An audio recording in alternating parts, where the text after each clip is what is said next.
Nothing in this podcast or on our website should be construed as medical advice. Consult your healthcare provider for your individual nutritional and medical needs. The information presented is based on our research and is strictly that of the author and not necessarily those of any professional group or other individual. Hi, I'm Sue Becker from Bread Beckers. Welcome to Sue's Healthy Minutes. I'm so excited you've joined me today, and I hope this episode encourages you and allows you to find the answers you have been praying for the health of you and your family. In last week's episode of Sue's Healthy Minutes, you heard the encouraging testimony of my new friend, Lori Morris. I first became connected with Lori through an email from her asking me to be a guest on her podcast, Your Birth, God's Way. Through our conversation leading up to her interviewing me, I realized that she had as much of a story to share with my listeners as I had with hers. We had so much fun doing our interviews together that I thought I would share both interviews on Sue's Healthy Minutes. So today, you will be hearing me being interviewed by Lori Morris for her podcast, Your Birth, God's Way. Thank you for listening. I hope you enjoy. All right, mamas, I am so excited to share something with you today that I think is going to potentially change your whole outlook on your nutrition and maybe change your whole way that your family eats. I want to introduce you to one of my I'm having a fangirl moment to even have her here, seriously, but this is Sue Becker. Sue Becker is the owner of Bread Beckers in Woodstock, Georgia, which is just a little bit north of Atlanta. And Bread Beckers is a store, but it's also kind of an educational mission. They have a awesome, huge kitchen with seats and tables and everything out there, so you can actually go learn how to make your own bread in a way that I bet most of you never have. A little bit about me and my history with this. Back when I was pregnant with my youngest, Abigail, I was, halfway through with my pregnancy with her, I began to learn about wheat and fresh milled wheat and the impact that it can have on your health. And I decided to go down to Bread Beckers that I had learned about in this process and learn about this. And from that day, our family's whole nutrition picture changed. I started grinding my own wheat, making my own bread, and I've never stopped and I've never looked back up until this very morning when that baby that was in my tummy then stood in the kitchen and helped me make the muffins, which, as you'll learn, counts as bread, helped me make muffins to feed the family, not only for today, but for the next 2 or 3 days. When you have real bread, the way that God intended it to be, whole and full and not stripped of the nutrients that He put there for us, that man tends to strip away, you can get almost all of your nutrition without turning to a supplement, without turning to any of the world's solutions. You get what God needs you to have in something that's delicious and not that hard. And so today what I wanted to do is I'm just so excited to have Sue here to tell you more about this process, more about why it matters, and more about how it can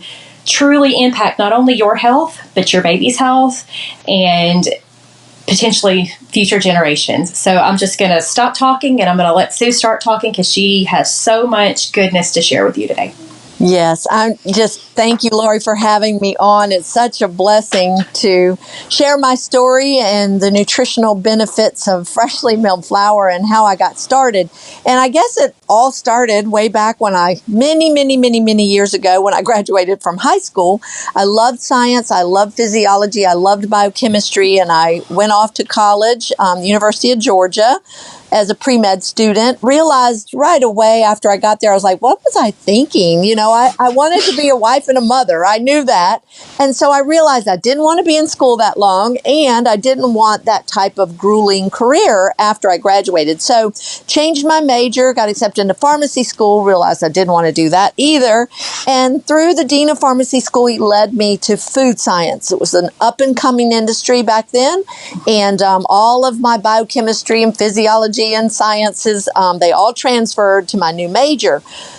Food science is not nutrition degree. It's the study of food processing. Now, some of it's good, and I ventured more into food microbiology and the bacteriology of fermenting foods and food poisonings and how to, protect from that.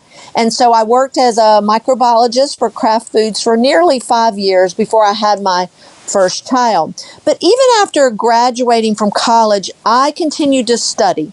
I read my biochemistry books, and I kind of looked at life and your physical body from the standpoint of, if something's not going right in my body, I must be missing a nutrient to nourish that system of my body. And I know it's not as simple and straightforward as that, but that, I believe, should be our jumping off place. It's a great place to start.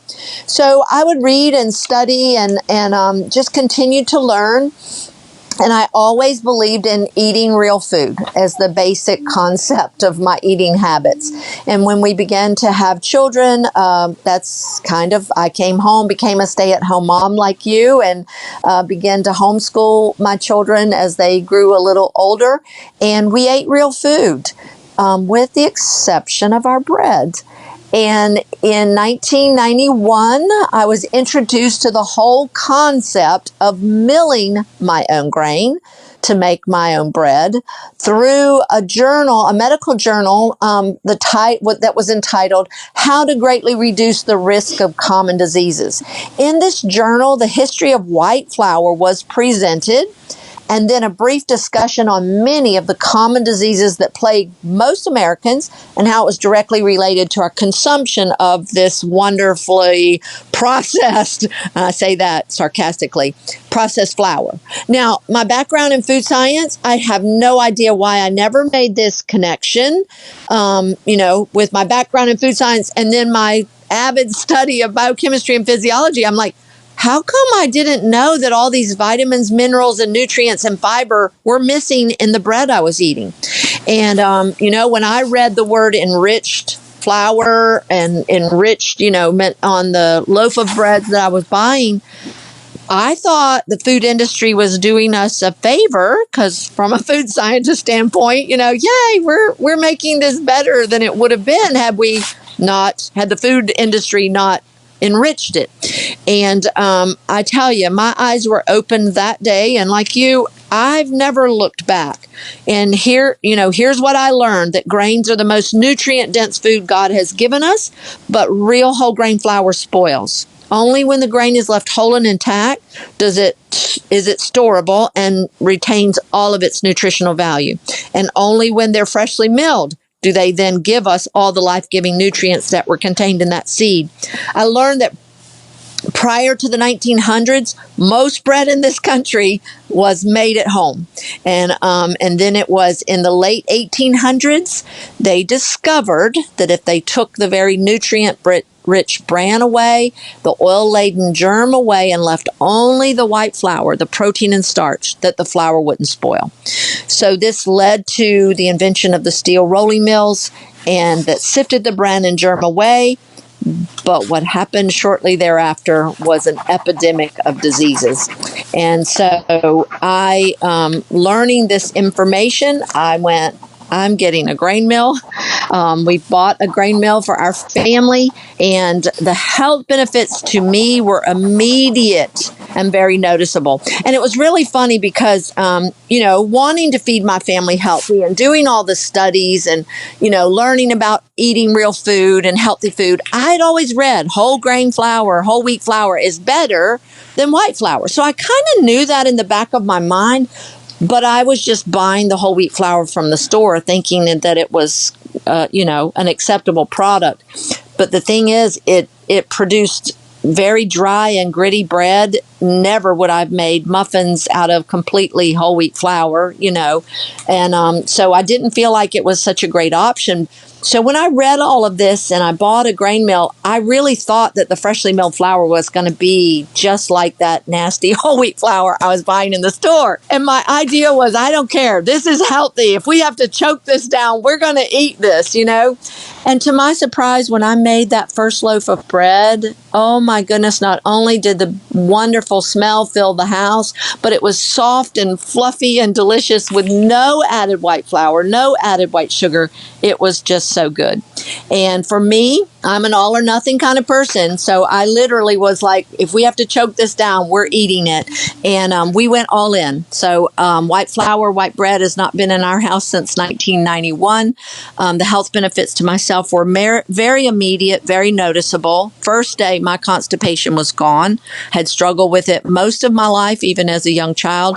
And now all I had to do was eat my bread. And that was never an issue and has never been since 1991. I had 5 young children at the time when we started. And so I was a homeschooling mom, and we were active in church and baseball and laundry and husbands and schooling and all of that. But I noticed my energy level greatly increased. I had 3 really young children. And you kind of notice when your energy level is, when you have more energy than when you don't. And I noticed that my sugar cravings greatly diminished. My frequent headaches went away. My sinus congestion went totally away, never to return. And I think like you mentioned the overall health of my children, you could just see a difference and notice a difference. There was no more snotty noses and all of this and ear infections. None of my children since bread have had ear infections. And anyway, and the bread was delicious. That was, I think, the main thing. This was healthy food. I didn't have to coerce my toddler to eat. I didn't have to say, eat your broccoli. In fact, from then on, it was just eat your bread. I don't care if you don't eat anything else. And I think every mom of young children struggles with getting their toddlers to eat. So for me, it was easy. Grains are the most nutrient-dense food God's given us. So I was like, that's probably better than anything else on that plate. Just eat it, So needless to say, I became very excited because I saw the health of our family change so much. And I began to bake bread for other people. And the next thing I know, they were noticing health benefits. I think you mentioned a friend you took some muffins to that was dealing with constipation in her children. Boom, just done. And so the next thing I knew, they were calling me and saying, hey, where can I get a grain mill? Will you teach me how to make bread? So that's how Bread Becker started way back in November of 1992. And I have been on this path of educating others. The more people shared testimonies with me of how the bread changed their life, and many would say, it's the bread. This is the only change I made, and that happened. I would pull out my biochemistry books, my physiology books, and go, what is in this bread that could change, that could make this change to someone's health so drastically and so immediately? So I thought this morning or today to lay the groundwork that maybe I would go through the history of white flour. I touched on it a little bit, but I thought I would just give it in a little more detail so that you'll better understand what I'm talking about later when we talk about specific nutrients that can help during pregnancy. And so, let's start in Genesis chapter 1, verse 29. God gave us 2 kinds of foods. He said, I'm giving you plants that bear fruit for your food, which is great. And that includes fruits and vegetables. Those are wonderful foods, very nourishing to our body. But in his great loving kindness, he says, I'm giving you plants that bear seed for your food. And that's very important because fruits and vegetables, they do give us lots of vitamins, minerals, soluble fiber. They're very nourishing to us, but all of them decay and rot over time. And so, you may not always have them from one harvest to the next. Grains, on the other hand, plants that bear seed, and when I say bread, it can be any kind of grain or bean. So a pot of beans and rice is bread to me, a pot of grits, a tortilla, a muffin, a slice of bread. So he gave us grains because they're storable, so we always have nutritious food available. So that's really important. There's only a few nutrients that you can't get from most grains. And those nutrients you can get from, guess what? Fruits and vegetables. So a little bit of anatomy here of a grain. It's a seed, and seeds are made they all have basic same structure. Some are a little different than others, but most, like seeds, have a hard outer surface called the bran. It's several layers thick. The bran includes lots of fiber, lots of insoluble fiber, but lots of vitamins, minerals, B vitamins, just loaded with nutrients, a lot of phytochemicals. The germ then is the interior part of that seed. That's where the plant comes from, the little sprout. That's why it's called germination. Everything else in that seed is known as the endosperm, better known to you and I as white flour. That's little packets of protein and starch, proteins and starches that our body needs, but it's missing all the vitamins and minerals. But to the seed, that protein and starch is the food for the germinating plant. That little sprout breaks down and eats that, consumes that protein and starch until that plant can then grow roots and leaves to get its nourishment from the soil and from rain and sunshine. But here's the deal. Left whole and intact, just like I've mentioned several times already, that seed is storable and all those vital nutrients are retained. But what happens when you mill that flour, when you mill that grain into flour? A process known as oxidation begins almost immediately. And then in the first day, you already are oxidizing out many of the vitamins and minerals. And I think you don't have to be a scientist like me to have seen oxidation. Don't even have to have a laboratory. We've all cut an apple and seen it turn dark. That's oxidation. We've all had bananas and whatever. And we all have probably read, every day that fruits and vegetables are stored or even hanging out on the tree. What do? They rot and decay. And that's an enzymatic process that's diminishing the nutritional value of that fruit and vegetable. But not so with your grains until they're milled into flour and all those vitamins and minerals are exposed to oxygen. So just like apple turning dark, those nutrients are oxidizing. So not only are we losing nutrients, but the flour actually spoils. The oils that are in the wheat germ begin to go rancid and they become bitter. And so real whole grain flour spoiled. And this is something that's kind of unknown to most people. They don't make that connection. So what they discovered in the late 1800s, if we take away all the bran and we remove away all the germ that's, and the oil in the germ and leave only the protein and starch, that flour won't spoil at all. This was considered a great discovery, and it led to the invention of these huge steel rolling mills that would crush the grain, sift the bran and germ, which is coarser than the white flour, sift it away, and leave only the protein and starch, the white flour. The flour wouldn't spoil. And what happened was this was considered a wonderful discovery. Eventually, the steel rolling mills took over the flour milling process in our country. Local millers went out of business.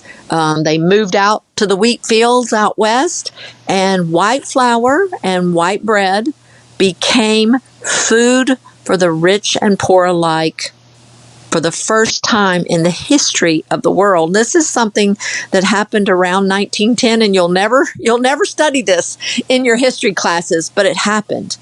And what happened then was totally unexpected. Like I said, this was considered a wonderful discovery, but God has a warning in His Word, and I believe it's Proverbs 14, verse 12, and it says, "There's a way that seems right to a man, but the end thereof is death."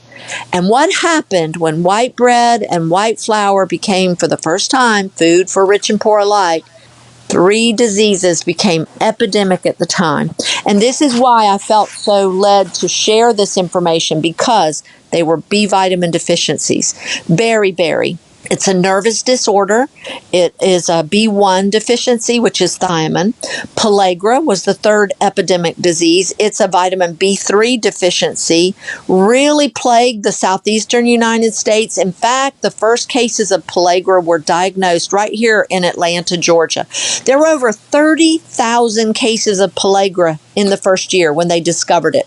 First, they thought it was an infectious disease, but they eventually traced it to the missing vitamin B3. And this is a very debilitating disease.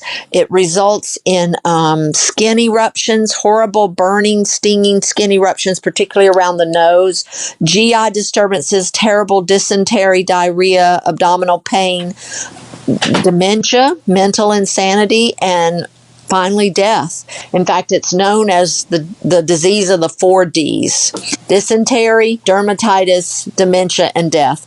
And like I said, it particularly plagued the southeastern United States. And then the third disease was anemia. Now, like I said, they thought first these were infectious diseases, and it was puzzling health officials all over our country. But they eventually traced the problem to the new white flour that was now commonplace. Everybody was eating it. It was, you've heard the old saying, the best invention since white bread. Well, that wasn't such a great invention. And they eventually urged the millers, you've got to put the Brandon germ back in once they discovered that was the problem, the missing B vitamins and iron. And but the millers were like, no, we can't do that, because they had already found a very lucrative market for the Brandon germ. They called it the byproducts of the milling process. This was sold to the cattle feed industry, and you know what? It's still done today. And as the steel rolling mills started here in America, they have now been popular. They've gone all over the world, and I find this even in other countries that are starving. One of my trips to Haiti, where we've helped build a bakery there, I found a big sack of Brandon germ in the marketplace being sold, and when I asked one of the young men what that was, he said, oh, that's pig feed. So it's still done today all around the world, not just here in America. So eventually, though, as these diseases continue to escalate, the government did step in, and it was in 1948 that they instituted enrichment process. They demanded that the millers had to fix the flour then if they weren't going to put the Brandon germ back in. For the 35 to 40 nutrients, really countless, I don't know how you could really even put a number on it, that are lost by removing the Brandon germ, they only put at that time 3 B vitamins and iron back in. And then 50 years go by, they watched the rising incidence of birth defects, and they traced it to the missing folic acid that was no longer in the white flour. So they said that they now had to add the folic acid to the enrichment process of this new white flour. Supposedly, this took care of beriberi, pellagra, and anemia, but I always have to ask this question. How many nervous disorders do we have in this country today? How much GI disturbances, skin eruptions, mental insanity? How much did we have? Did it really, really fix the problem? Isaiah 55 verse 2 says this, why do you spend your money for that which is not bread, and your earnings for what does not satisfy? And honestly, even as a science major, as a food scientist of all things, and just an avid love of physiology and biochemistry, I never knew that what I was buying and feeding my family wasn't bread. And it wasn't satisfying us, really. It may have filled our bellies temporarily, but it certainly was not satisfying our nutritional needs. And it was actually making us sick instead of bringing nourishment to our bodies. So I wanted to lay that groundwork if you have any questions before we go on. But I just felt like that would explain a lot of what we're going to talk about next. And I had 5 young children before I started milling my grain and making my own bread. But once I did, I never looked back. And I remember I used a doctor that used nurse midwives in his practice. He was one of the first. In fact, he was the pioneer that actually brought it to the forefront that made other doctors start using nurse midwives. But I remember the same group of nurse midwives had been with me from my first child all the way to my 7th child. But after my 5th child, when I started milling my own grain and making my own bread, she even made the comment to me that I no longer needed to take the additional folic acid supplements that doctors were prescribing then because they knew of the connection to birth defects. She said, you no longer need to take that. You're already getting that naturally in the bread you're making. So that was my first thought of how nutritious this bread is, and that I didn't need that extra supplementation to make sure that I was getting all of the folic acid I needed. So that lays the groundwork of how nutritious this bread is and how it supplies nearly every nutrient that our body needs to make us healthy, give us the nourishment we need, but also the unborn child that we're growing inside of us. Oh my goodness. If you could see my paper, it looks like I'm sitting in college. And guys, I've heard all this before numerous times, and every time I hear it, it sickens me on one level that we even have to talk about this, but it's just so encouraging because God gave us perfect what we need. We don't need to enrich something that God gives us. It has in it what's needed for our bodies. And when you look at, when we use it God's way, you have everything. And then man takes away almost 40 nutrients, and we'll just add back 4. Why do we want to go this route? And you said this started, the epidemic from the deficiency of B vitamins started, I think you said 1910. Did you say they started enriching in 1962? 1948. Oh, 48. Well, either way, that's 38 years. Yes. So, and then 50 years later, watching the rising incidence of birth defects, that can almost make you upset. That's an entire generation. Before they then mandated that folic acid be added. I mean, that was after I started having children. 1998, I had already had all of my children. Yeah. Before they started adding folic acid. And the cautionary tale there is just because they tell you you're doing good, maybe they don't really know. Or maybe when they tell you that something is safe for you to take, maybe they don't know. No, they don't. And it's just a sad thing that the food industry has altered the most perfect food God has given us. And that saddens me, So it's become my passion to educate people on the health benefits of milling your own grain and making your own bread. It's one of the best decisions that I ever made for my family. It literally changed our lives. I mean, in more ways than one. We ended up starting a business, and here we are 31 years later, just as passionate today as I was when I started, because I continue to learn. I continue to study. I mean, even before we started this interview, I pulled out some of my biochemistry books to just look up a couple of other things, and I'm amazed. I'm ready to do a whole podcast on, on some of the things that I have learned. And before I touch on a few complications that we can see during pregnancy, I do want to make, number one, a disclaimer. I don't want in any way anything I say to be taken as an oversimplification of problems that can arise. There is no cure-all or magic pill. We can still have things. We're exposed to, different things in life, and hey, we live in a fallen world. And then the other thing is, I don't want any mother or anybody to feel guilt-tripped. I didn't start this journey until I already had 5 children. And, I could look back and go, I wish I hadn't immunized the first 5, or, I wish, we could have avoided this, this, and this. No, I started the journey, and I can't look back with regret. I can learn, but I certainly never want to put any type of guilt on anyone, if they've had some complications that you did something wrong. That's not the motivation here. The motivation here is to seek God, get His wisdom, and share what we have learned so we don't make, mistakes going forward. Absolutely. It just kept coming in my head. When you know better, you do better. So you can't look at what you didn't know. It's just like my journey as well. I didn't know any of this until I was pregnant with number 3. But once you know, and the other thing is, once you know it, you can't unknow it. Right. Once you, like when you look at, what happens, and you touched on the oxidation, but you didn't go into the numbers specifically. When you mill the grain, within 24 hours, half of the nutrition almost is just gone into the air. Well, then why not just mill it and use it then, so that you can capture that, rather than buying a dead flour on the shelf of the store that, again, like you said, makes nasty bread. Yeah. So I found a recipe the other day that it was supposedly whole grain, and the recipe said however many cups of all-purpose flour, which is your store-bought in a bag, and then however many cups of germ and a bran. And I thought, well, I guess all I need to do is just add all those together because it's already there.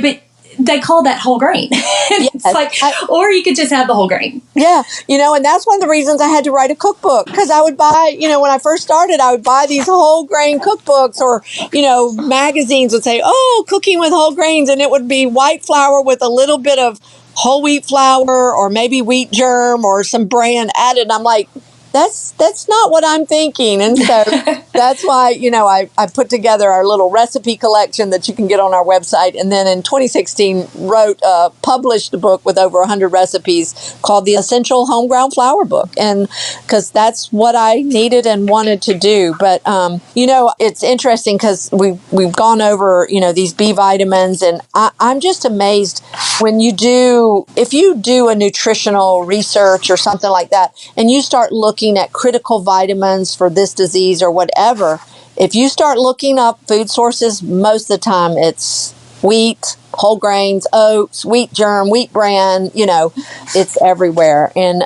that's what so inspired me. And we did buy a bakery some years ago with our children, because Bread Becker's was already established, and we had incorporated with a longtime friend. And so our kids kind of wanted a business. So we did have a bakery.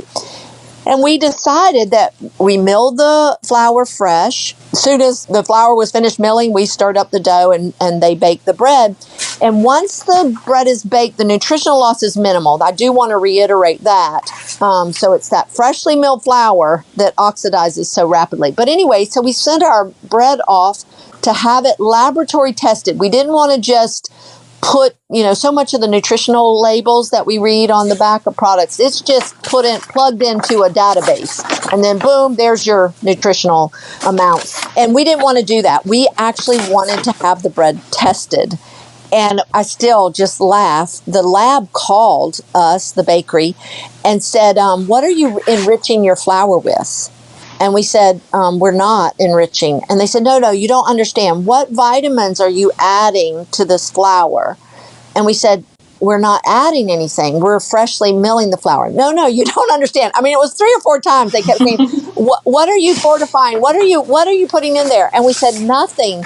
We're milling the flour fresh. And they said, this is unbelievable. All those B vitamins, B1, B2, B3, that cause the missing B vitamins cause those deficiency diseases, those epidemic diseases. They were all in the bread that we were making from freshly milled flour. And vitamin E, 100% of your daily vitamin E is in one slice of bread made from freshly milled flour. That's pretty phenomenal, because wheat is our best food source of vitamin E, the wheat germ. Our most significant food source of vitamin E is wheat germ, and yet it's stripped out of our white flour, and it's never put back in the enrichment process. And, that's something that I've really spent a lot of time researching, is vitamin E, and decades of research have shown that vitamin E is critically important both before conception and during pregnancy. And studies all over the world from years ago showed that adequate vitamin E during pregnancy reduced the incidence of miscarriages in those quite prone to miscarriage even. And the richest, like I said, food source of vitamin E is wheat germ and wheat germ oil, both amply supplied in fresh ground wheat flour, along with, of course, so many other nutrients that are so valuable all during your pregnancy.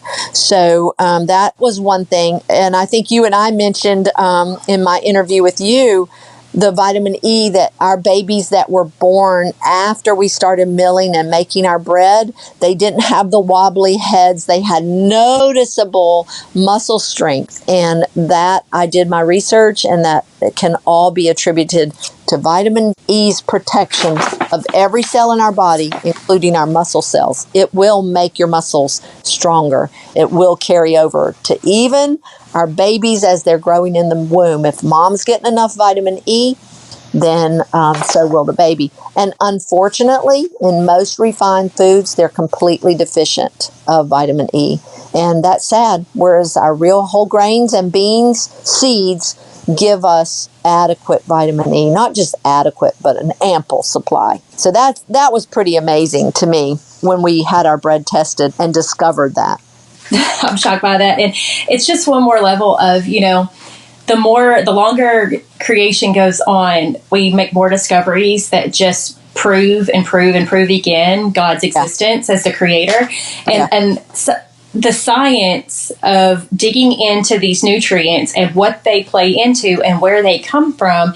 And when you go back to the Old Testament, even the story of Joseph, I mean, he was storing grain, and that was their food source. And so here we have arrived, we're just so smart now, and we're just so intelligent. And yet, what have we done to what was perfect? We have ruined and stripped all the good and created so many problems that we didn't really have before. And with one simple correction that everybody listening to this podcast can make, one simple correction, you can fix all of that, and you're smarter than all these smart people who get paid the big bucks.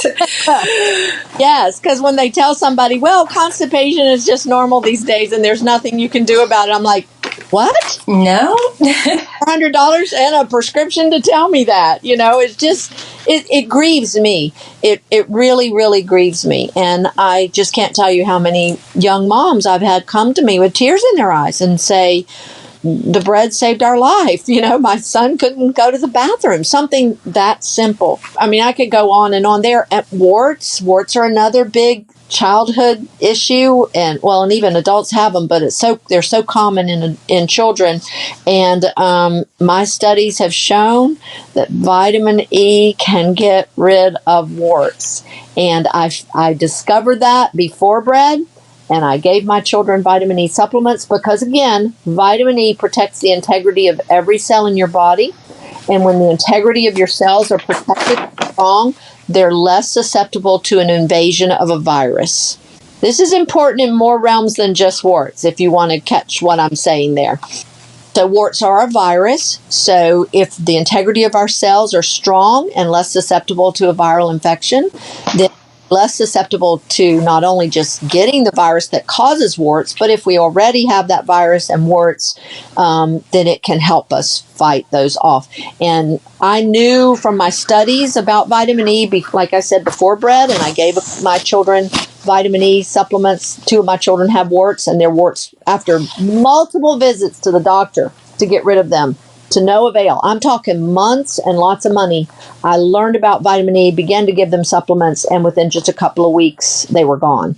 After bread, one of my children got warts, and his warts were gone. Well, he had them before started bread, and with no vitamin E supplements, they went away within just a matter of weeks. And I'm telling you, this is probably one of our number one testimonies. I encourage anybody listening, I have a whole podcast called Wart Stories, and I encourage you to go listen to that.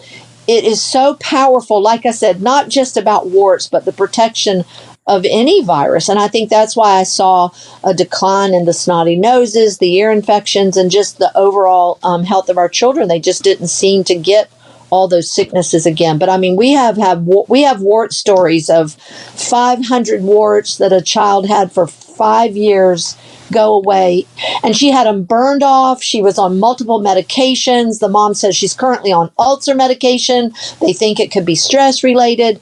And in 2.5 weeks, after 5 years of having over 500 warts on her, in 2.5 weeks from changing to the freshly milled bread, her warts were gone. 2.5 weeks, 500 warts gone, never to return. And that's pretty amazing. Another issue that can be attributed, and I know is becoming more and more common now, is toxemia, or some people call it pre-eclampsia. Some people believe, some medical doctors and researchers believe it can be prevented. And listen to this. In my studies, I found the important nutrients mentioned particularly to prevent toxemia and pre-eclampsia were the B vitamins as a whole or individually, and in particularly choline, which is one of the B complexes that's so prevalent in whole grains, particularly wheat, and the amino acid methionine. All of these are supplied generously by most whole grains. freshly milled, of course. I thought that was fascinating because we're seeing that on the rise. You probably more so than me, but so many of my kids' friends, I'm hearing that. And again, don't want to oversimplify. Don't want to say it's your fault that if you've had this issue, but wow, what if it could be our bread could supply everything we need to prevent it? In fact, I have another podcast on my Sue's Healthy Minutes, and I call it War Stories. And I'm like, okay, you've heard my wart stories. Now this is War Stories. And I learned that in Europe during both world wars, the incidence of diabetes and heart disease and all these things. But just today, I read the incidence of toxemia and pre-eclampsia in women was also markedly decreased. The article I read, it said because sugar became unavailable, so sweets were no longer eaten, and with food supplies so limited, like their food supplies were cut off, most countries, isn't this interesting, prohibited the commercial milling of grains and the sifting away of the bran and germ, because white flour had already reached these other countries. And so now everybody had to go back to either milling their own flour and making their own bread from freshly milled grains, or the commercial mills could no longer take the bran and germ out. So now they were all eating this bread made from freshly milled flour. And because so many food supplies were limited, bread became their predominant food. So the consumption of bread greatly increased. Guess what they found? Toxemia decreased, diabetes decreased, heart disease decreased during limited times of food and war times. Isn't that amazing?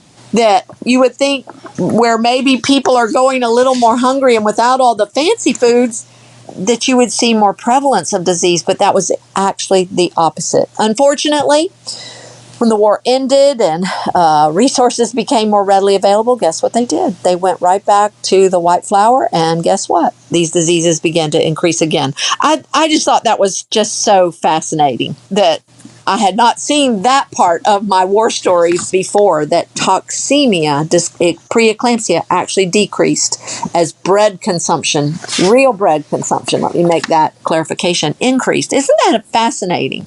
It boggles the mind, Sue. It boggles the mind. And it really, call me the cynical one, but it really makes you start digging into what is the motivation of what's going on here, because you did touch on a market where they had pig feed. Yeah. And I remember hearing in your The Truth About Wheat talk that you talked about how what was sifted out of the flour was then given to the animals. And then when they started talking about saying, hey, we shouldn't do this, we should put it back in, they were like, no, because they had created a new income stream. Yeah. And they didn't want to go back to the old way, because then that would get rid of that money they had. And so it really makes you start wondering, like, what is the motivation? I thought they were supposed to be in this for our good. Right. Maybe we need to start going back, because to me, this is simple. Like, it's just two puzzle pieces, and that's all you got to choose from. You don't have 1,000 pieces. You got 2 pieces, and they fit perfectly together. Yeah. So why are we not just putting them together? It really is like, well, what do they have to gain?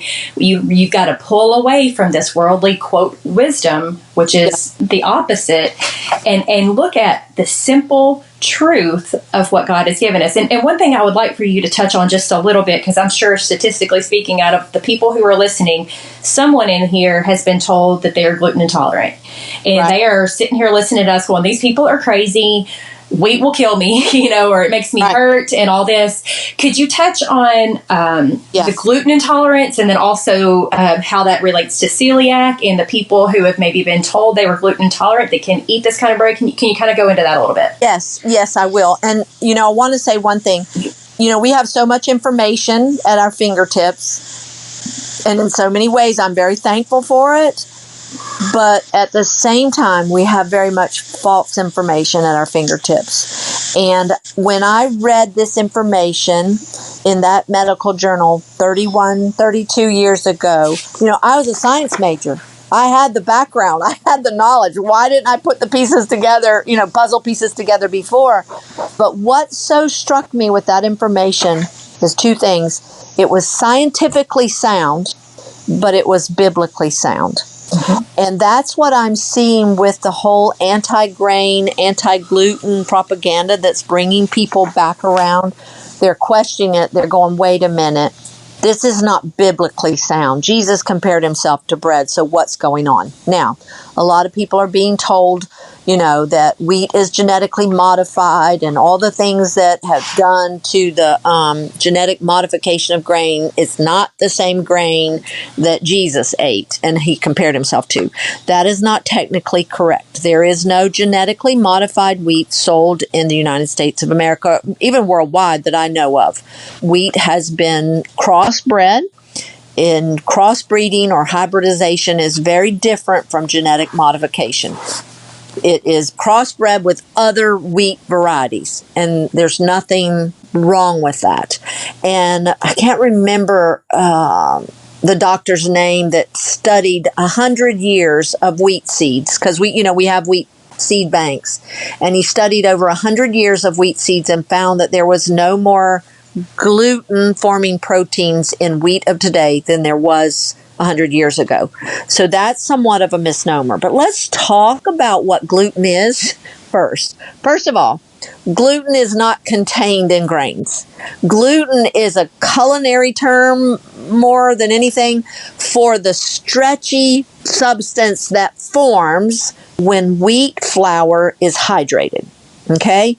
Wheat has a unique, specific genetic makeup of amino acids that form this stretchy substance called gluten when these proteins are hydrated. No other family of grains has those particular amino acids. And guess what? They've been there since the beginning of time. They're genetically there. Why is this important? Because when the yeast feeds on the carbohydrates that are found in wheat and in your bread dough, and whether that yeast is commercial yeast like we use today or yeast that's found in a sourdough starter, it really doesn't make any difference. They feed on the carbohydrates and they produce carbon dioxide gas. You need these stretchy strands of protein called gluten to trap that carbon dioxide and blow up like a balloon, which enables the bread to rise.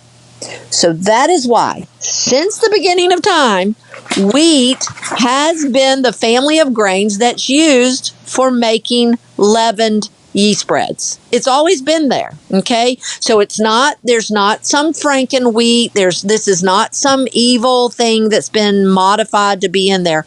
It's always been there. God put it there, okay? And that's why the wheat family is the only family of grains that we make bread from. You don't make yeast bread out of corn. You don't make yeast bread out of rice or millet, of course, unless you manipulate it and put all these starches in there so that it can mimic yeast bread. So does that make sense? First of all, we need to understand what gluten actually is. It is not an evil demon, all right? But let's go back to the processing of white flour. All the vitamins, all the minerals, all the enzymes, all the vitamin E, all the wheat germ oil, all the fatty acids are in the bran and germ. White flour is nothing more than protein and starch, okay? All those amino acids that form gluten are in the white flour. So now 100 years we've been eating pure, if you want to say this, I don't like to say it this way, pure gluten and starch. God never intended us to eat the white flour without the bran and the germ and all those vitamins and minerals. So therein lies the problem, more so than the gluten itself. And I hate to even use that terminology, but that's what people understand. So celiac disease, let's talk about that. It affects less than 1% of Americans. Less than 1%. I think it's 0.8%. have true celiac disease. Celiac disease, contrary to what you may have read, is genetic. You are born with it. You lack the enzymes to break down a particular amino acid that forms gluten, known as gliadin. Okay, Gliadin, gliadin. That is one of the amino acids. It's gliadin and glutenine that when flour is hydrated, it forms this stretchy substance called gluten. So you're born without the capacity to digest gliadin. It's a gluten-forming protein, okay? Now, if you're not diagnosed and don't know that you have it, it's very debilitating. It will lay down the villi in your gut.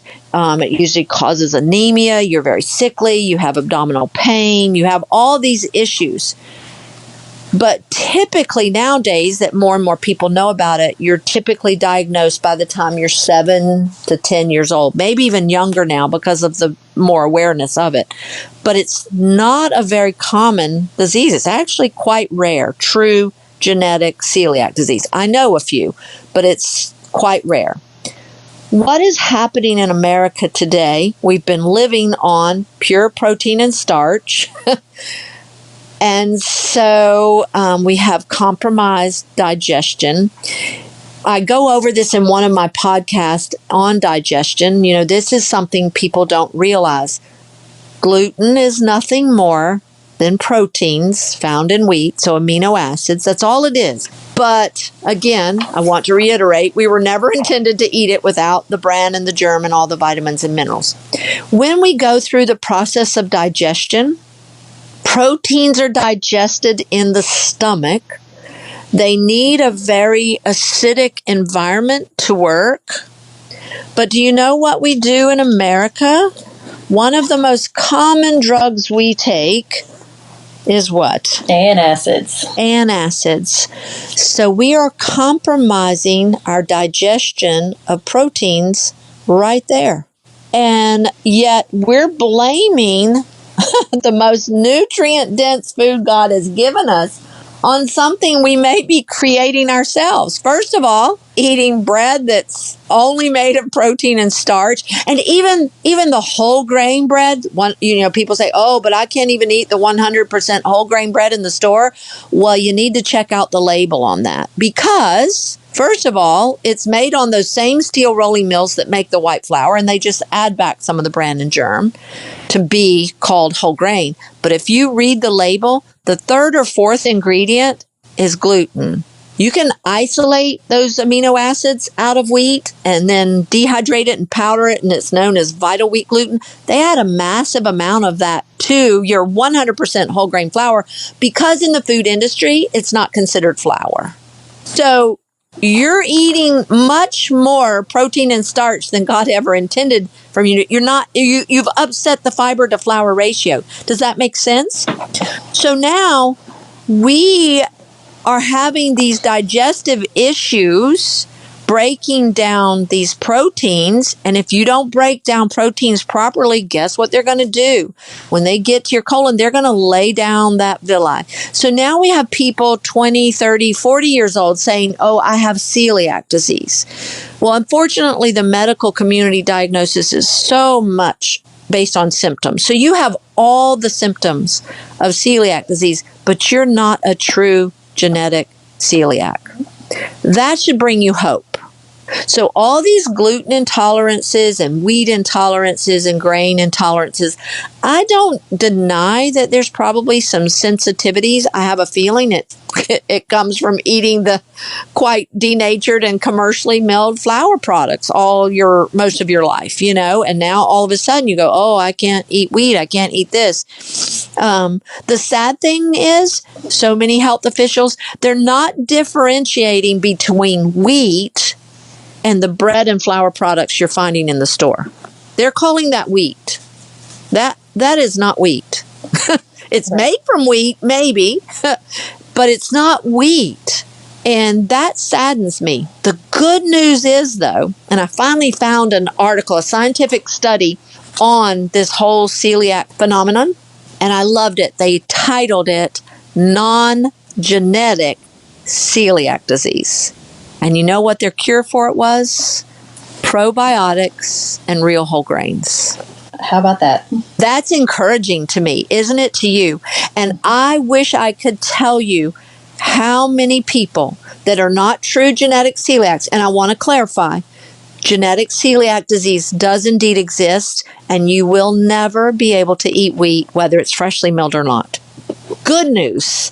Most of you that think you're gluten intolerant or gluten sensitive or have been told you're celiac or you've developed celiac disease, chances are you're not a true genetic celiac, and chances are you can eat bread made from freshly milled flour with no issues at all. Not only no issues, but you may reverse the debilitating health issues that you've been struggling with that have been blamed on gluten. That's exciting to me. And how do I know this? Well, from my studies and reading, but also testimonies.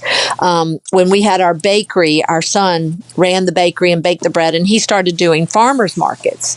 Well, the gluten-free thing, and celiac and all of that, and the whole GMO wheat, all was just pounding away, on the internet, and everybody was all of a sudden going gluten-free. Well, this mom came to his booth at the farmer's market, and she was, he was talking to her about how he mills the wheat fresh and everything. Well, she said, gosh, my daughter, though, just can't eat it. She gets severe abdominal pain and throws up if she eats, mind her words, she said wheat.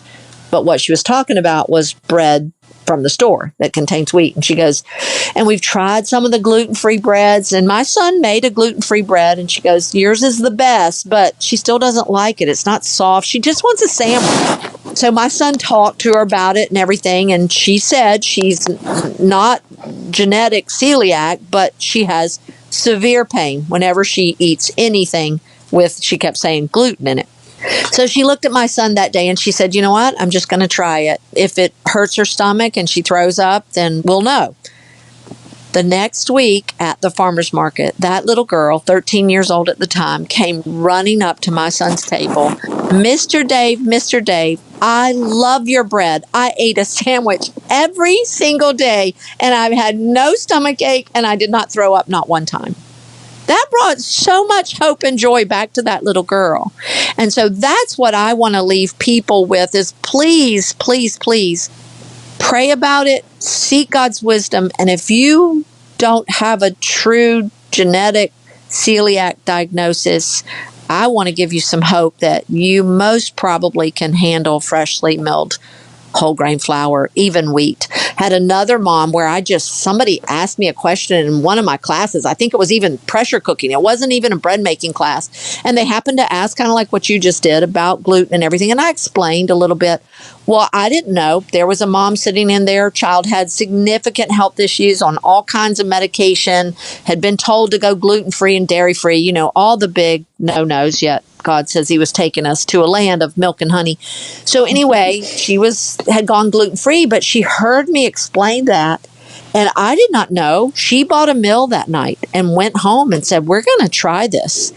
I saw her just 6 months later, and she came back. She heard my voice, and she introduced herself. She said, I just got to tell you this. And she told me the story. And like I said, I had not talked with her before and known this. And she said, not only could my child eat that bread, he began to thrive, and he is now off of all of his medication. Wow. That's what, at first I was a little timid about being so strong on this stance of debunking the whole anti-wheat, anti-grain propaganda.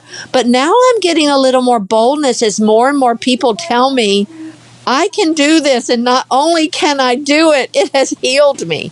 And that's exciting to me. So I'm seeing it now as not intimidating people, but giving you hope and encouragement. That is my whole goal. I think it's important. I want to read you something. This is something I found years ago. It was a quote by a very popular and well-known doctor that many, many, many of us probably follow. This is a medical doctor, but I want to read you something that he wrote, and I so agree with the first part of this. Damage to the gastrointestinal tract from the overuse of antibiotics, anti-inflammatory drugs like Advil or Aleve, and acid-blocking drugs like Prilosec or Nexium, combined with our low fiber, our high sugar diet, leads to the development, listen to this, of celiac disease and gluten intolerance or sensitivity and the resultant inflammation. Okay? I totally can't agree more. I mean, that is like, wow, you just said everything that I teach. Listen to his conclusion. The biggest problem is wheat, the major source of gluten in our diet. And that is why the elimination of gluten can be a powerful way to prevent and reverse these chronic diseases. I did not hear wheat anywhere in that lineup of what he said causes the problem. Did you? I didn't. That's, again, mind-boggling. Mind-boggling, is it not? And that's what I'm saying. People are spitting out information, but then making ridiculous conclusions. No, how about this? In the 25 years that I raised my children on freshly milled flour, we only needed 3 times is all we needed. 9 children, only 3 times did we need antibiotics. Not against antibiotics when they're needed, but the overuse is destroying our guts. It's killing our good bacteria, our good organisms, along with the bad. And it's destroying our gut lining. Then the anti-inflammatory drugs. How many people chronically have pain, so they chronically take Advil and Aleve and don't realize that every time you take it, there's a little bleeding in your bowels that go on, just from one. So how about those that are taking 5, 6, 7 a day? What are we doing? And then I just mentioned the Prilosec and Nexium, the acid-blocking drugs that is compromising our protein digestion. So he says it all, combined with our low fiber, which is white bread, Twinkies, donuts, even the 100% whole grain bread in the store that you pay extra for. You know, where are we getting fiber in the American diet? It's not there. But sugar is, our high sugar diet. All of this has led to what he calls celiac disease, which is not true genetic celiac disease, but then blames wheat on it. Whereas wheat has every amino acid to actually heal the gut. The fiber cleanses the gut. Don't let anyone tell you that bran, eaten in the context of the whole grain, when you mill it fresh, it is not irritating to your bowel. We had a testimony years ago. Well, I used to call her an older woman, but now I'm older than she was when I heard about this. Now I say this very young woman, she was 65. Her daughter was a missionary. Her and her husband were missionaries, and they were here back in the States on furlough. And they were going to visit her mother in Boston, Massachusetts. And she came into the store. They were on a very limited budget. But she told me, she said, Sue, my mother has been on steroids for 10 years for her bowel issues, her flare-ups. She said every time they try to wean her off, she has horrendous flare-ups. She has bleeding bowels, chronic diarrhea, irritable bowel, or whatever she wanted to call it. She goes, she can't sleep through the night. She wakes up 5 times in the night. She cannot leave the house. I'm 68 years old. I could not imagine not being able to leave my house and being debilitated to that extent. She said she can't leave the house because she can't be that far away from the bathroom. She has bleeding bowels now, and she said, and now the doctor said, well, maybe you need to go gluten-free. You know, this is so exasperating to me. The first time in my years of studying health and nutrition that allopathic and holistic health, or, you know, more natural health, they're all on the same bandwagon. Get rid of the dairy and get rid of the gluten, the wheat. You know, wheat is terrible, terrible. So anyway, it really saddens me. But anyway, she said, you know, that's what they're told her to do now. And she said, so I was thinking maybe I would get a mill, and we're going up there to spend 2 weeks with her. And I have a ministry, Real Bread Outreach, that helps people on very limited financial budgets. And this couple was missionary. So I said, you know what? Our ministry, Real Bread Outreach, will help you get grain and a mill if you're going there to teach your mom, and you can show her how to do this. So we started talking, and she said, well, you know, they've told her to maybe go gluten-free. Well, all of a sudden, in exasperation, she goes, I don't know anything about making bread gluten-free. She goes, just give me a bucket of hard red wheat, and which is the most cleansing and fibrous of grain, I think, that we have. And so she did. She took a bucket of hard red wheat up there and a mill and showed her mom how to make bread. They started making bread. Listen to this. She wrote me to say that in 5 days, her mother was sleeping through the night, no longer having to get up. And by the end of 2 weeks, her mom's bowels were completely normalized, no bleeding, no medication, and she had her life back. Her father actually got his life back too. He had blood sugar issues and all of that resolved. And they were actually out raking leaves or doing yard work The neighbor came over and said, I thought y'all had passed away. I never saw y'all coming and going. That's how confined to the house they were. Wow. And now they had their life back in 2 weeks from freshly milled flour. Wow. It almost makes me cry just hearing that. And yet, what are we being told? Wheat is terrible. Wheat's the enemy. And yet, it is probably the most healing food that we have. And of course, like I've said probably 100 times already in this podcast, it's the most nutrient-dense food God has given us. Jesus compared himself to bread for a reason. It is life-giving and life-sustaining. It just blows my mind. You know, I find bread scriptures everywhere. Since making my own bread is like, wow. Even I just finished the book of Ruth, and it says right there, and you'll miss it if you don't, number one, understand bread. And we follow the biblical feast. So, it says she came back during the barley harvest, and, they went away, and Naomi decided to go back. It says because she had heard that God had provided her people with bread, So I see bread everywhere. It just jumps off the page at me. But I think one of the most fascinating verses, really powerful bread verses that I ever came across was in the book of Deuteronomy. And, you kind of trudge through the law and go, God, can you speak to me today through this? And he does, because it's actually very powerful. But in Deuteronomy 24, verse 6, this just blew me away when I read it. It says, it's a law about borrowing and lending. God gave us instructions of how to treat people and how to live in unity and peace with each other. And in those days, if you borrowed something from someone, you gave them something of value of yours as a pledge. Here's this of mine. Hold it for me until I bring back what I borrowed, until I repay you. And it was usually something of value of your own to say, I'm going to repay you, but you held this as a pledge. Listen to what Deuteronomy 24, verse 6 says that you cannot take as a pledge.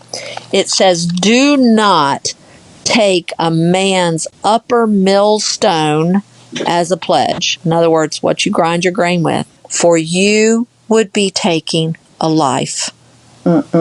Wow. Yet in the early 1900s, we let somebody take mills out of our home.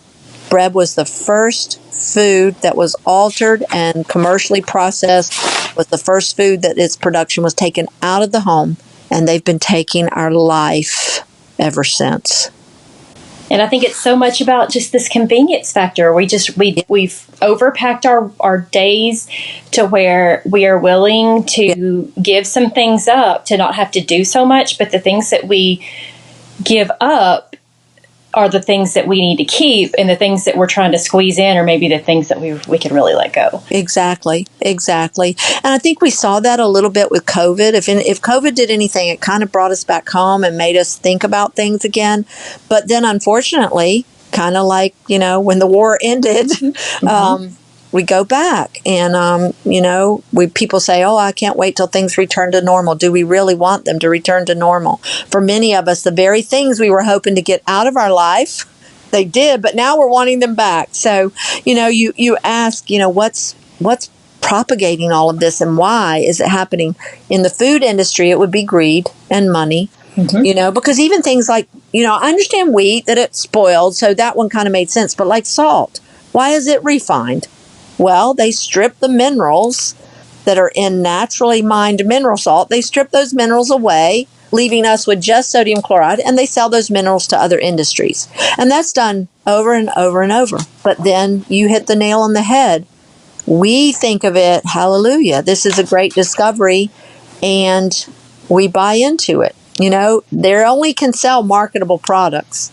And unfortunately, we've let them market these very heavily refined foods that are not nourishing our bodies at all. In Psalm 78, this one just really blows me away. When the children of Israel were in the wilderness and they started whining about the manna, it said they tempted God in their hearts by desiring food according to their selfish appetites.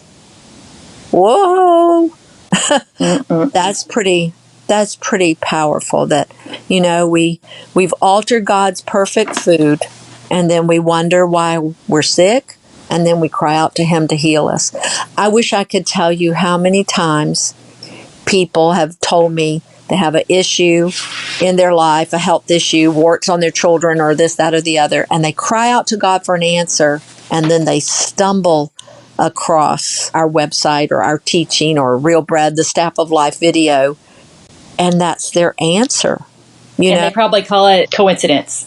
Well, some of them don't. They realize this is the answer, and they go all in, and they see health benefits. But God promises that if we ask for wisdom, He'll give it. And so that's the thing. If we make that connection that, hey, this is the answer you were asking for.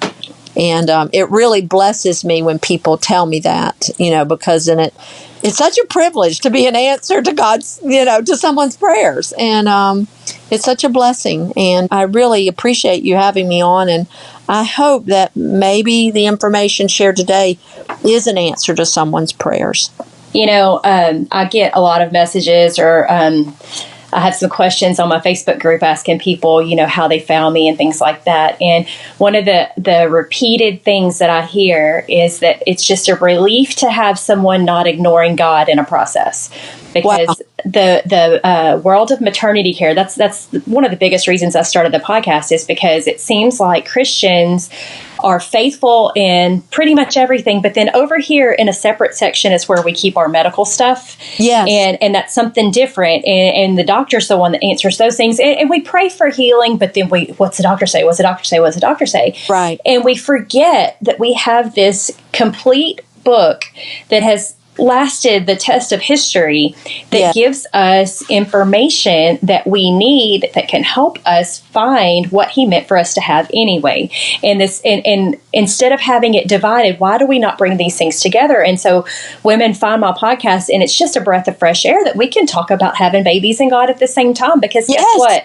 God made each and every one of us without our say, and we had nothing to do with it. And He's making our babies without our say. It's not like we're in there sewing the cells together. He's doing all of that with or without our knowledge. And bread is another one of those things that it's sitting there staring you in the face. There's traces of stories of nourishment and healing and survival throughout the Old Testament, throughout the New Testament. And it's education, but it's also cautionary tales like that. Yes. The verse about, the laziness coming in, because it's just so easy, especially we as moms, we've got so much we have to do. And so many people are relying on us to do so many things.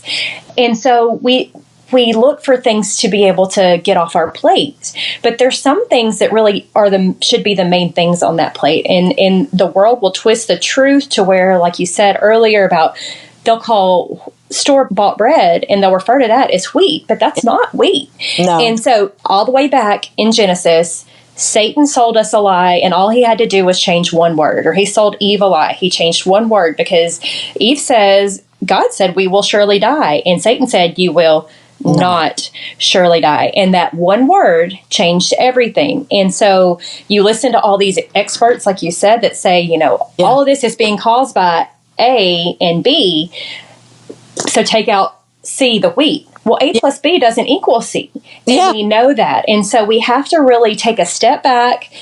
And if science says one thing and the Bible says something else, we need to take a step back and really look at what makes sense. Yeah. God made all of these things, whether you want to give Him credit for it or not. He made them all. And so He is the one we need to be looking to. And then where that very often will mix with science, because science proves Him. The universe proves Him. Everything proves Him. So if science tells you something that doesn't mesh with what He's telling us, God's not the one to doubt. It's the quote science. And we need to really look at what are we giving up for these conveniences. And I'll warn you, to everybody who is stuck with us through this, you may be feeling like, whoa, what have I been doing? How have I been so lied to? And I'm going to give you a cautionary statement this is a long and lonely road, because whenever you find that very first thing that you realize you have been sold a bill of goods for, and a lot of you, it's already happened because you're here and you know that the medical system has lied to you about pregnancy and about birth. Yeah. And so you've started to realize it anyway. But once you realize it, you'll start chasing rabbit tails. You'll realize, well, that, like you mentioned the salt, well, that doesn't make sense. And you mentioned milk. That doesn't make sense. Before you know it, you're the one like me who, when we get off of this interview, I'm going to load up my kids and drive an hour to the Amish to go get our raw milk, because we don't drink store-bought milk anymore. And you'll be the one that's going to the co-op pickups every 3 months or month or wherever, depending on where you get it from, to go get your wheat, because we don't buy store-bought bread anymore.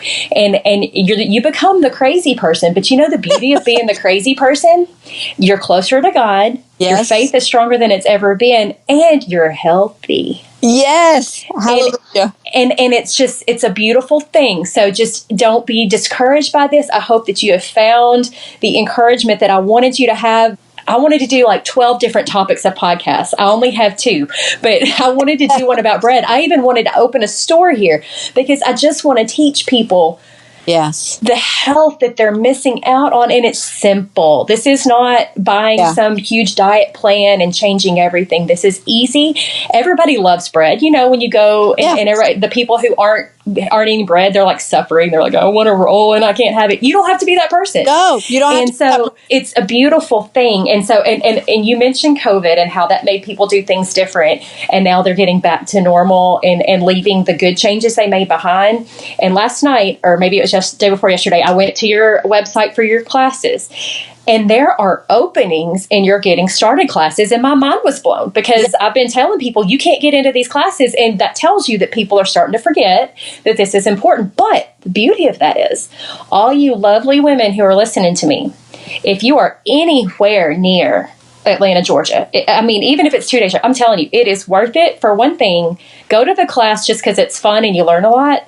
But and the best part is you eat so much good stuff. You get to try it all. She makes it all there in front of you, and you get to try it all. And it's just so much fun. I have friends that I made from that class that I stayed in touch with. It's a great thing. And if you are too far, I know I have at least one mama that's listening from like northern Canada. So I'm guessing she's probably not going to make it. Not probably. But you can also now stream them. Yeah, it's a little too far. You can they offer them streaming, and then Sue also has her Sue's Healthy Minutes podcast, which kind of breaks everything down into smaller chunks so you can listen to it in smaller chunks. There's so much information that Brad Becker has provided. There's a YouTube channel with just more videos than you're going to be able to even go through. But take the time. It is the best thing, or one of the best things. I mean, there's so many things out there that have been ruined for you that are making you sick. And when you individually figure out what they are, those changes, those are the priorities. Those are the things that you want to put on your plate. And you want to take off all that other stuff, because you won't have to go to the doctor as much, and you won't have to worry about a lot of other stuff too.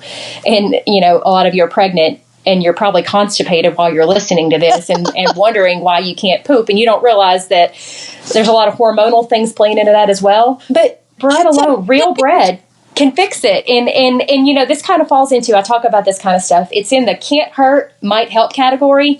Yep. Can we promise that this is going to fix all of your problems? Well, we can't promise that. But God did promise to give us what we need. And it's certainly not going to hurt you. And it certainly very well might help this and so many other things. And I'll just kind of wrap this back up about, you mentioned the grandmother who couldn't leave her house. And my only regret about any of this is that I didn't find you sooner, because my sweet grandmother, she lived to be 94, but she was miserable because she would have trouble leaving the house because her bowels were just in such a mess. Yeah. And she had diverticulitis. And one time she had a small bowel obstruction, had surgery, and the surgeon actually called in other doctors to come look at her intestines because she had the most striking and marked case of diverticulitis that he had ever seen. Wow. And I just wonder, she wouldn't eat seeds. She missed out on strawberries. There's so many things she blamed for what was causing her problems. Of course, I didn't know any better at the time. And I just wonder how her life might have been different and had I found this stuff sooner, and if I could have fed her these foods. And so I just hope that you all that are listening take this. I mean, it's been a ton of information, and you might have to go back and listen to it again to really digest it all. But this is the real stuff. This is not us making it up and just talking about what we think.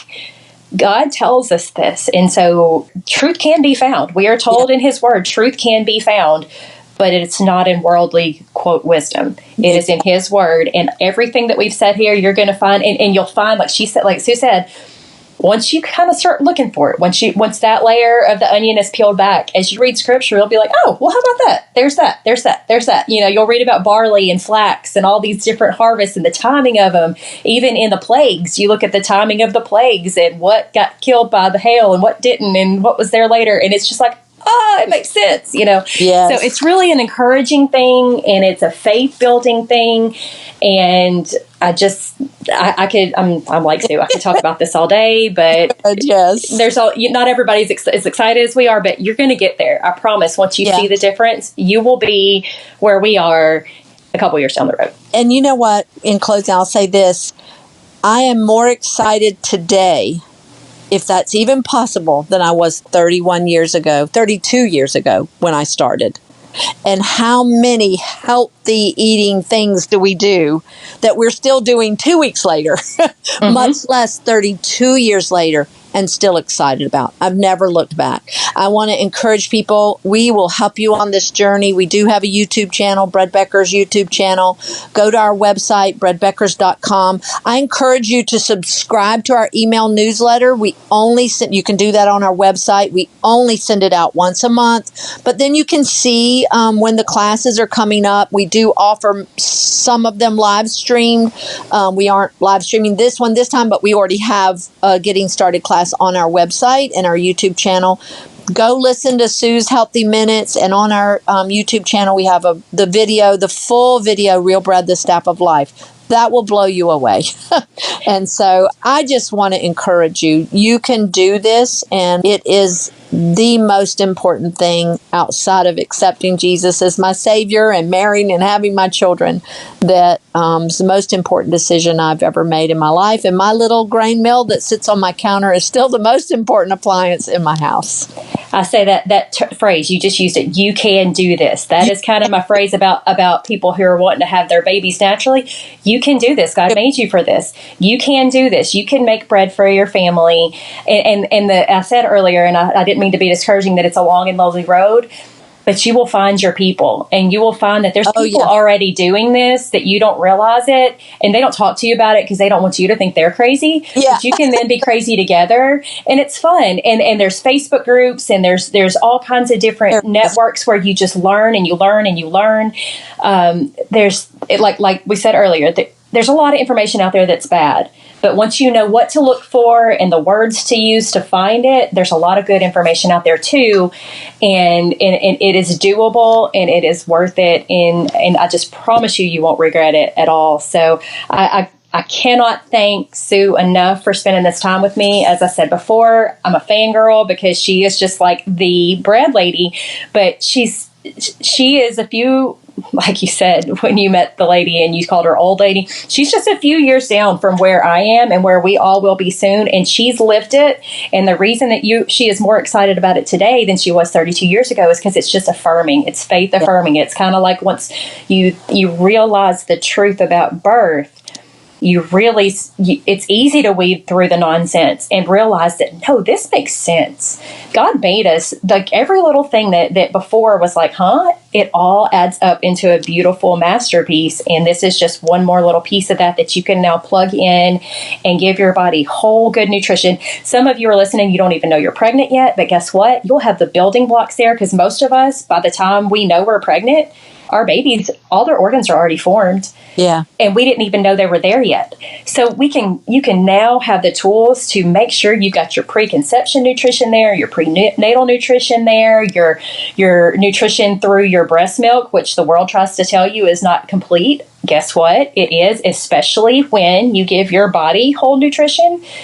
It just makes it all fit together perfectly. And I thank Sue for her time and for opening some of your eyes to this new world that I promise you're going to love. And I just want to encourage you that this is a change worth making, that the time that you will spend and the things you will learn will just build your faith all that much more.